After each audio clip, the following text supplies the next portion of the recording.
வீடு ஃபுல்லாக அப்படியே வந்து சைலண்டாக இருக்குது. அந்த சைலண்ட்டை பார்த்தா வந்து அங்கே குளிர்ச்சியாக இருக்கிற கிளைமேட்டாக இருக்குமோ அப்படின்றது நமக்கு தோன்ற அளவுக்கு வந்து இருக்குது. ஏன்னா இது வரைக்கும் நடந்த சம்பவங்களோட நினைவாகவே வந்து தெரியல. மனோஜுக்குள்ள ஒரு பெரிய கலக்கத்தை வந்து ஃபார்ம் பண்ணியிருக்கு. மனோஜுக்கு வந்து ஷாக்கிங்கான நியூஸ் ஒன்று ரிசீவ் ஆயிருக்கு. அது என்னவா இருக்கும்? அதே மாதிரி மனோஜ் அவன் கையில் வந்து ஃபோனை பிடிச்சிட்டு வந்து அழுகிறான். அவனோட குரலில் வந்து நம்ம கேட்டோம் பார்த்தீங்கன்னா அவனோட நெஞ்சை விரிச்சு புலம்புற மூமெண்ட்ல தான் வந்து கேட்குது.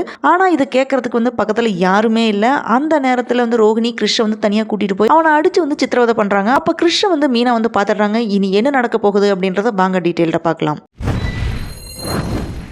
மனோஜ் வந்து நாயோட ஓனர்கிட்ட வந்து தெளிவுபடுத்த போகிறான். என்னன்னா மனோஜ் வந்து அந்த நாயோட ஓனருக்கு வந்து கால் பண்ணுறான். அவர் ஜினோ வந்து என்னை விட்டுட்டு போயிடுச்சு அப்படின்னு வந்து சொல்கிறாரு. அதாவது நாயோட ஓனர் மனோஜ் கிட்ட என்ன சொல்லியிருக்காருன்னா நாய் வந்து காணாமல் போயிடுச்சு அப்படின்னு வந்து சொல்லியிருக்காரு. ஆனால் மனோஜ் வந்து என்ன நினச்சிக்கிறான்னா ஜினோ வந்து செத்து போயிடுச்சு அப்படின்றது மனோஜ் வந்து அழுது புலம்பிட்டு இருக்கான். மனோஜுக்கு வந்து அந்த நேரத்தில் பார்த்தீங்கன்னா மனசில் வந்து வேதனை, பயம், சந்தேகம், ஆல் இன் ஒன் உணர்வை வந்து ஃபீல் பண்ணியிருக்கு. மனசில் ஒரு படபடன அதிர்ச்சியாக வந்து இருக்குது மனோஜுக்கு. அவர் வந்து நாயை இழந்துட்டாரு அப்படின்னு வந்து மனோஜ் நினைக்கும் போது அந்த பயம் கண்ணீராக மாறி வருது மனோஜுக்கு. அப்போன்னு பார்த்து அண்ணாமலை என்ன சொல்றாருன்னா இந்த இயர்ல மட்டும் நிறைய பேர் வந்து நாய் கடிச்சு வந்து இறந்திருக்காங்க அப்படின்னு சொல்லி இன்னும் அதிகமா வந்து பயமுறுத்துறாரு. இதை கேட்ட மனோஜுக்கு வந்து அவன் பாடி ஃபுல்லாவே வந்து கூலிங் ஃபீல் ஆகுது. சடனா ஹொரர் மாதிரி வந்து உணர்ச்சி எல்லாமே வருது அவனுக்கு. அப்போ ரோஹிணி வந்து அவளோட வீட்டில் வந்து இருக்கா. அவளுக்கு வந்து கண்ணில் கோவம் பலன்னு இருக்குது. அப்போ ரோஹிணிக்கு கால் வருது. மொபைல் எடுத்துட்டு யாருன்னு வந்து பார்க்குறா. அது மகேஷ் தான் கால் பண்ணியிருக்காரு. முத்து வந்து வீட்டுக்கு வரான். ஸோ வீட்டுக்கு வந்து பார்த்தா மனோஜ் பண்ணுற ஆர்ப்பாட்டத்தை எல்லாமே பார்த்த உடனே ஜினோட ஓனருக்கு வந்து எகெயின் கால் பண்ணி டீட்டெயில் வந்து கேட்குறான் முத்து. அப்போ அவர் என்ன சொல்றாருன்னா நாய் வந்து காணாமல் போயிடுச்சு அப்படின்னு வந்து சொல்றாரு. இதை கேட்டதுக்கு அப்புறம் தான் மனோஜுக்கு வந்து கொஞ்சம் வந்து நிம்மதியாக வந்து இருக்கு. ரோஹிணிக்கு மகேஷ் ஏன் கால் பண்ணியிருக்காருன்னு பார்த்தீங்கன்னா கிறிஷ் வந்து எகெயின் வந்து பிரச்சனை பண்ணி அடம்பிடிச்சிட்டு இருக்கான். அவனை எங்கேயாவது கூட்டிட்டு போய் சமாளிங்க அப்படின்னு வந்து சொல்றான். ரோஹிணி வந்து இதை கேட்ட உடனே அவளோட மனசுல பார்த்தீங்கன்னா அவ்வளோ ஆவேசம் வருது அவளுக்கு.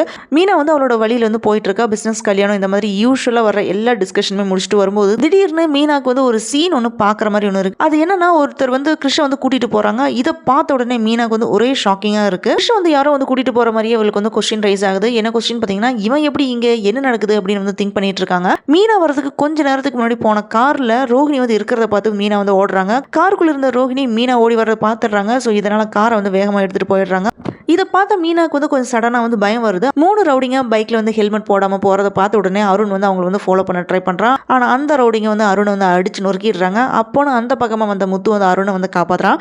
அருணுக்கு வந்து நெத்தியில வந்து அடிபட்டு இருக்குது. அதே மாதிரி தலைமையில வலிக்குது அப்படின்னு சொன்னனால முத்து வந்து அருணை வந்து உடனே ஹாஸ்பிட்டலுக்கு வந்து கூட்டிட்டு போகிறான். ஆனால் அருண் வந்து கொஞ்சம் கோவத்தில் முத்துக்கு வந்து கொஞ்சம் கூட தேங்க்ஸ் சொல்லாமையே அங்கேருந்து போயிடுறான். அங்கே ரோஹிணி வந்து மீனா மேலே இருக்கிற கோவம், அதிர்ச்சி, அதே மாதிரி வெறி எல்லாத்தையுமே மனசில் வச்சுட்டு கிருஷ்ண வந்து அடிச்சு சித்திரவதை பண்ணுறாங்க. அதை பார்த்து பதறி போன வித்யா ரோஹிணியை வந்து தடுக்கிறாங்க. இதை நிறுத்து அப்படின்னு வந்து சொல்கிறாங்க. ஆனால் ரோஹிணி வந்து கோவத்தில் கிறிஷை வந்து திட்டிகிட்டே இருக்கா. அப்போ கிறிஷ் வந்து சைலண்டாக இருக்கான். பட் வந்து அன்போட என்ன சொல்கிறான்னு பார்த்தீங்கன்னா நான் உங்கூடவே இருக்கேம்மா, நான் உங்கூடவே வரேன் அப்படின்னு வந்து கெஞ்சிட்டு இருக்கான். இதை கேட்ட ரோஹிணிக்கு வந்து ஒரு நிமிஷம் அவளோட கோவத்திலிருந்து ஒரு ஐடியா ஒன்று வருது அவளுக்கு. ஆனால் அந்த அதிர்ச்சி, அந்த வெறி பார்த்தீங்கன்னா ஹோல் ஸ்டோரியே வந்து ஸ்பார்க் ஆயிருக்கு அப்படின்னு வந்து சொல்லலாம்.